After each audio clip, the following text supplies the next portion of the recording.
Парақор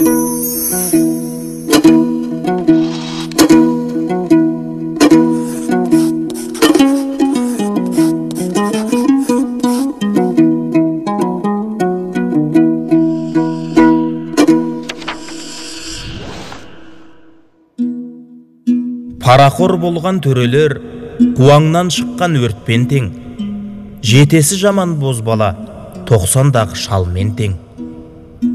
Қайбір жақсы қош болса, хақтың сөзін бұзбайды, оның өзі жігіттер қара басы ханмен тең. Білген кісі азар ма, тәубесінен жазар ма? Білгенін түзеу кім етсе, қара басы бимен тең. Атанасы бар болса, ағайыны көп болса, бәр тату болғанда, қорғаны бар үймен тең. Жаман қатын алсаңыз, жамандығын білдіріп, ерінің қуатын өлтіріп, маңдайға біткен сормен тең. Бірлігі бар адамдар айтқан сөзге көнеді, сабырменен жүреді, оның өзі нармен тең. Молдадан сабақ алыңыз, иманды жақсы біліңіз.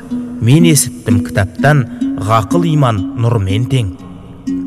Өсиетім байларға, көп қуанба малдарға, кетеріне келгенде киімге жұққан кірмен тең.